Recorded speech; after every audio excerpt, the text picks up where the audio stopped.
It felt like yesterday when I met Robert. It was at a charity event in the town hall. The place was buzzing with people, all dressed up, looking their best. I was there because I felt like I needed to be part of the community after moving to the town only a few months ago. Robert was there representing his family's business. "Hi, I'm Robert," he introduced himself, extending his hand. His blue eyes looked genuine and friendly. "Hi, Robert, I'm Clara," I replied, shaking his hand. We chatted about everything under the sun, from our childhood memories to our favorite movies. I found out that he had grown up in this town and had a family business here. I told him about my parents and how I lost them when I was just a kid. He listened intently, and I could feel he genuinely cared. "I'm so sorry about your parents," he said sincerely. "It must have been tough growing up without them." "It was," I admitted, "but their love always remained with me. Plus, I inherited a good amount from my father. It helps me remember them." As the night progressed, we found ourselves more and more engrossed in our conversation, completely oblivious to the hustle and bustle around us. Before we knew it, the event was wrapping up. "Would you like to grab a coffee sometime?" Robert asked, a hint of nervousness in his voice. "I'd love to," I replied, smiling. Our coffee dates turned into dinner dates, and before we knew it, we were planning our wedding. It all happened so fast. I was 27, with an inheritance from my parents and a heart full of hope. Robert was everything I had ever wanted, or so I thought. After the wedding, I was introduced to his family. His dad, Mr. Lawson, was a gentle and warm man. The first time we met, he gave me a big hug and said, "Welcome to the family, dear.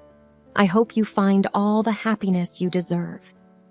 Mrs. Lawson, on the other hand, was a stark contrast. She looked me up and down, her eyes cold and calculating. "I hope you know what you're getting into, marrying into our family," she said with a thinly veiled warning. Robert jumped in, trying to ease the tension. "Mom, be nice. Clara is my wife now, and I expect everyone to treat her with respect." In those early days, I tried to focus on the positive. I was in love, and I was hopeful that things would get better with time. Little did I know the roller coaster of events that awaited me in the next few chapters of my life. Several months into our marriage, things seemed to be going well. Robert and I had settled into a rhythm. We would often take evening walks, discussing our plans for the future. Our home was a cozy space that we both loved. One morning, I woke up feeling a little off. I was nauseous and had a strange feeling in my stomach. A few days later, the realization hit me. Could I be pregnant? I quickly bought a pregnancy test, and to my shock, it came out positive. I was flooded with a mix of emotions. While I was excited about the possibility of becoming a mother, I was also nervous about how Robert would react, especially considering his mom's clear disdain for me. That evening, after dinner, I decided to share the news. "Robert," I began, taking a deep breath, "I have something to tell you. I'm pregnant." He looked at me, and for a moment, his face was unreadable. Then, to my surprise and hurt, he said, "Is it even mine?" I was taken aback. "What? Of course it is. How can you even ask that?"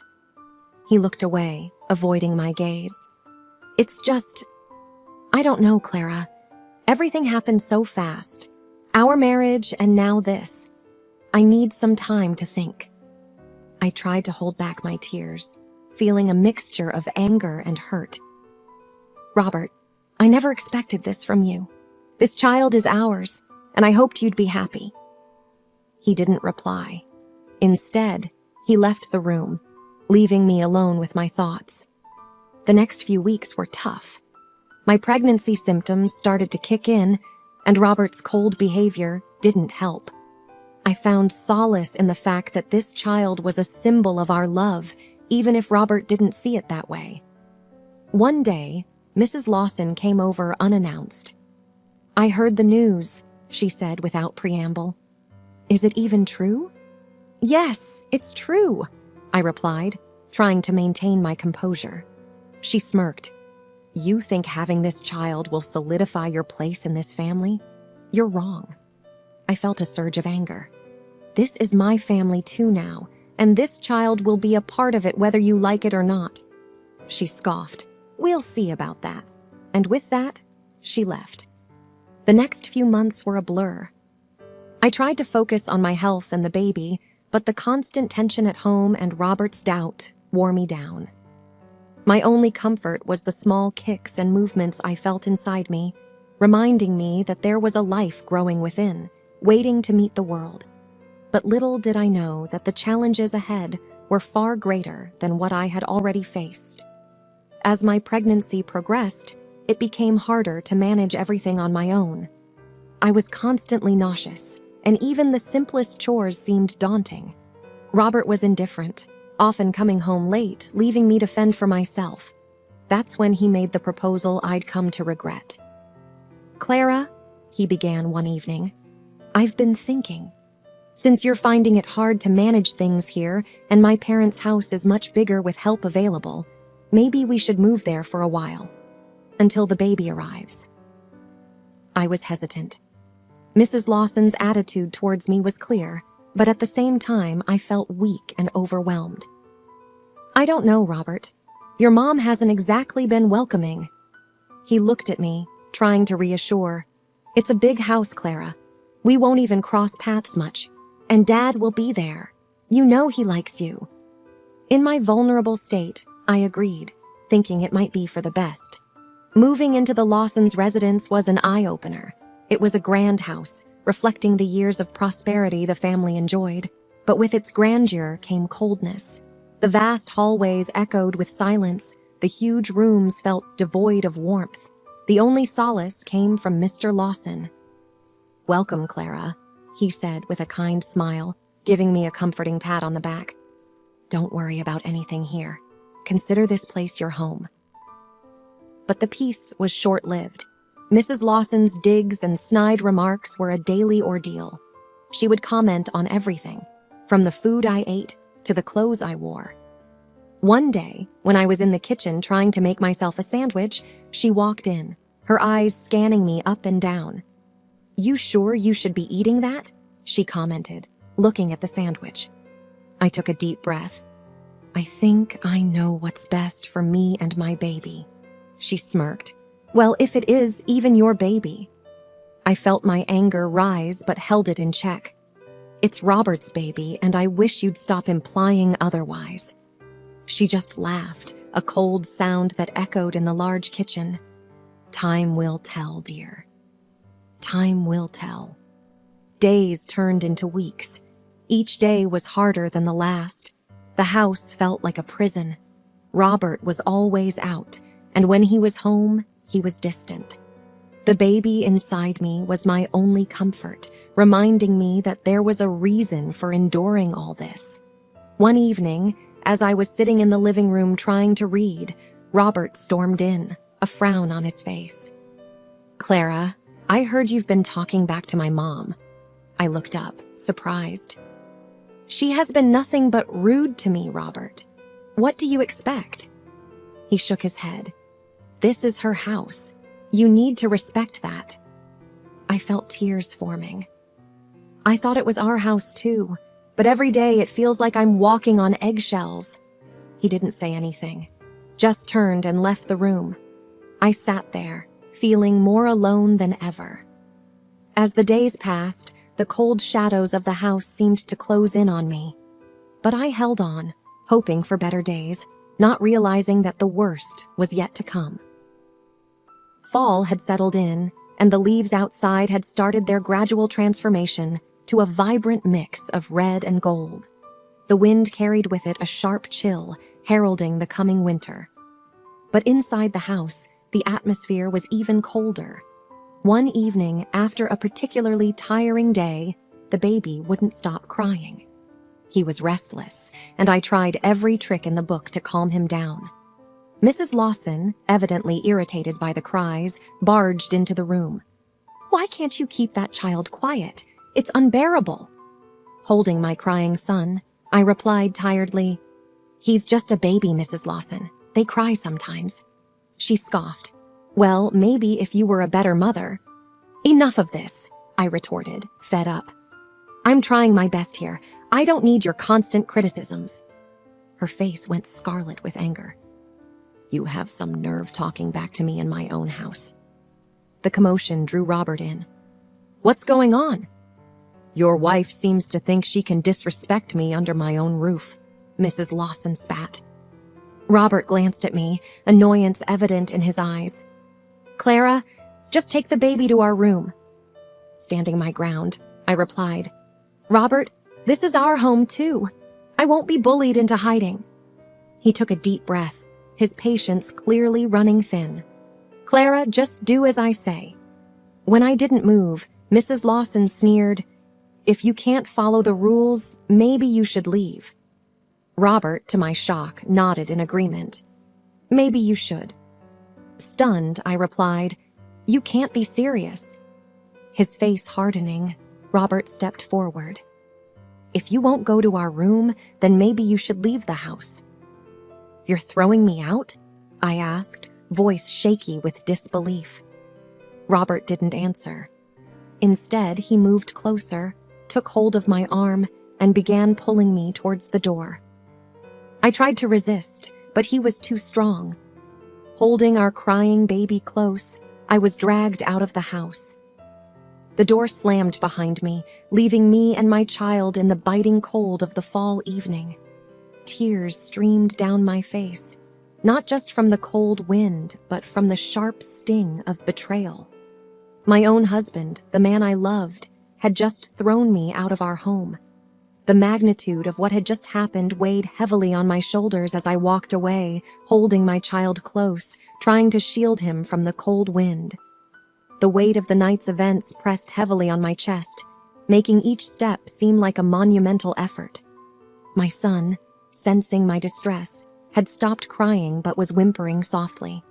I was at a loss as to where to go. It felt like the world had turned its back on me. Then, a thought struck me. Rachel, my oldest friend, someone who had stood by me during the happiest and saddest times of my life. We'd lost touch recently, primarily because of the tension in my home, but I was sure she'd help. She lived nearby, just a few blocks away. I headed towards her apartment, praying she was home. As I approached the familiar building, memories of our times together flooded my mind. Our college days, the late-night chats, and the countless cups of coffee we'd shared. I reached her door and knocked hesitantly. After what felt like an eternity, the door swung open, revealing a surprised Rachel. "Clara? My God, what happened to you? Why are you here in the middle of the night with the baby?" Choking back tears, I managed, "Rachel, I didn't know where else to go." She immediately pulled me into a tight embrace, murmuring words of comfort. Come in. Once inside, sitting on her warm couch with a hot cup of tea in hand, I recounted everything. From the tensions with Robert and his mother to the ultimate betrayal that left me on the streets. Rachel listened patiently, her face a mixture of anger and concern. I knew that Robert was changing, but this is unthinkable. I nodded, tears streaming down. He chose them over us, Rach, his own son. Rachel shook her head in disbelief. I can't believe Mrs. Lawson would do something like this, but we'll figure something out, okay? I just don't get it. Why the sudden animosity? Why the doubt over our son? Rachel sighed. People change, Clara. Sometimes not for the better. But you've got your son and friends who care about you. We'll get through this together. Feeling a little calmer, I asked, What do I do now, Rach? She thought for a moment. First, let's get you both settled for the night. Tomorrow, we'll think of the next steps. Maybe talk to a lawyer? Nodding, I replied, I never thought I'd need one against my own husband. Rachel gave a sad smile. Life throws curveballs, Clara. But remember, you're strong, and you're not alone. Feeling a weight lift off my shoulders, I hugged Rachel tight. Thank you. The night was spent in Rachel's guest room. Though I barely got a wink of sleep, having her by my side made me feel a bit safer, a little less lost. The road ahead was uncertain, but with friends like Rachel, I knew I could face whatever lay in store. The morning after the eviction felt surreal. Waking up in Rachel's apartment, the events of the previous night played back in my mind, and a sinking feeling settled in my chest. After a silent breakfast, Rachel, with her unwavering determination, declared, "We're going to get answers today." "You mean about Robert's sudden change and Mrs. Lawson's animosity?" I asked. "Exactly," Rachel responded, pulling out her phone. "I have a contact, Paul, a private investigator. He's helped some friends in the past. Maybe he can help us understand what's really going on." With that, Rachel dialed a number. "Paul? Hey, it's Rachel. I've got a situation here. Yes, I'll text you the details." Turning to me, she added, "He's good, Clara. We'll know what's happening soon." The days that followed were a whirlwind. Paul discreetly began his investigation, tailing Robert and Mrs. Lawson. Each evening, he'd provide Rachel and me with updates. It wasn't long before Paul unearthed shocking revelations. "I've been following Robert, and it appears he's seeing someone else," he said one evening, handing over a few photographs. My heart sank as I looked at the pictures of Robert and an unfamiliar woman, laughing, dining, and even shopping together. Rachel, anger evident in her voice, asked, "Do you have any idea who she is?" Paul nodded. "Her name's Angela, works in a law firm downtown, but that's not all. I've got audio recordings of Mrs. Lawson that you might find interesting." He played back a conversation where Mrs. Lawson discussed her elaborate plan to have me thrown out so that Robert could gain access to my inheritance. Her voice, dripping with greed, sent chills down my spine. "Once Clara's out of the picture, Robert can divorce her.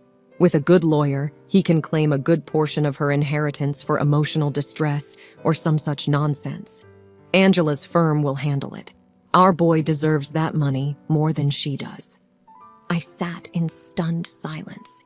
It all made a cruel kind of sense now. Robert's doubts about our son's paternity, the constant harassment, it was all part of a twisted scheme. Rachel, seething with anger, declared, "We're taking this to the police, and you're getting a lawyer, Clara. We'll fight them." Paul nodded. "I've got more recordings and photos. It's concrete evidence." While the truth was a bitter pill to swallow, knowing it gave me a renewed sense of purpose. No longer would I be the victim.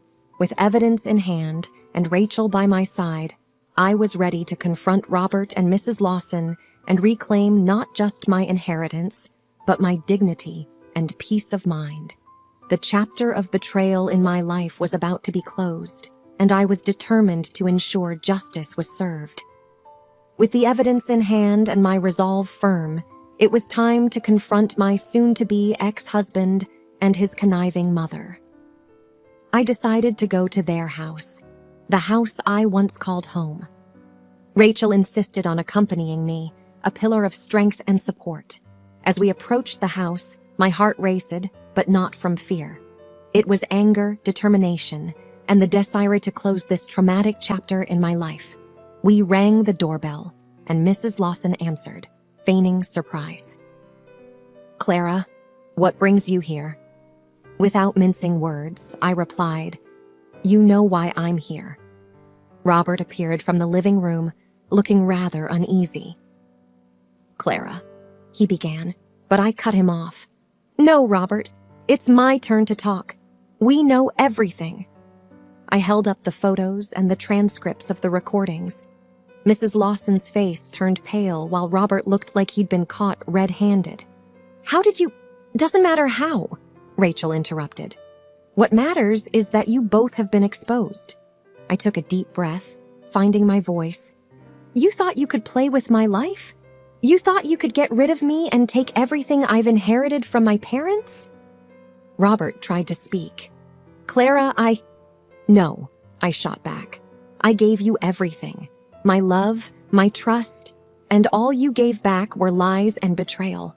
Your affair with Angela, your scheming with your mother to get your hands on my inheritance, you won't get a single cent. Mrs. Lawson, always the instigator, tried to salvage the situation. Clara, dear, let's discuss this calmly. Maybe there's been a misunderstanding. I scoffed. Misunderstanding. I've heard your conversations. You orchestrated this entire sham, making Robert doubt our child and pushing me out. And for what? Money? How low can you stoop? Rachel stepped forward. We've already spoken to the police, Mrs. Lawson, and Clara has a lawyer. You won't escape this. As we walked away, I felt a weight lift off my shoulders. Confronting them had been cathartic. While the journey ahead would be long and challenging, I was ready to rebuild my life, free from the shackles of deceit and betrayal. The courtroom was filled with tense energy, a battleground of truth against deceit, the place where my long-awaited vindication would finally occur. My attorney presented our first piece of evidence, the results of the paternity test that unequivocally proved Robert was indeed the father of my child. The judge reviewed it, casting a stern look at Robert. Do you have anything to say? Robert looked down, unable to meet anyone's gaze. No, Your Honor. Next, we presented the DNA results that would shatter the very foundation of the Lawson family. Your Honor, my attorney began, these results indicate that Mr. Robert Lawson is not biologically related to Mr. Richard Lawson. The courtroom went silent. All eyes turned to Mrs. Lawson, her usual confident demeanor replaced with a deer-in-headlights expression. Richard, who had been sitting with a stoic face, looked at his wife with disbelief. You lied to me all these years? Richard's voice wavered. Mrs. Lawson, trying to regain some semblance of control, stammered, Richard, it's not what it looks like. But the evidence was irrefutable. The judge continued with the proceedings, his voice firm. Given all the evidence presented, the court rules in favor of Mrs. Clara. Robert Lawson will receive no part of her inheritance. He is also mandated to pay alimony for their child. Furthermore, considering the emotional trauma inflicted upon Mrs. Clara, the court also mandates Robert to pay damages. Mrs. Lawson, once the formidable matriarch, now looked small and defeated. But the courtroom had one more revelation that would strip her of her last vestiges of power. Richard stood up, facing his soon-to-be ex-wife. I've filed for divorce, and I've already begun the proceedings to claim our house. You won't see a single penny from our joint assets. She was speechless, her empire and decades of manipulation crumbling around her. Walking out of the courtroom, the sunlight seemed brighter, the world fuller. Rachel hugged me tightly. You did it, Clara. Justice is served. I took a deep breath, feeling the weight lift off my shoulders. It's over. Finally. And as I moved forward, with my son in my arms, I knew I was walking towards a better, brighter future.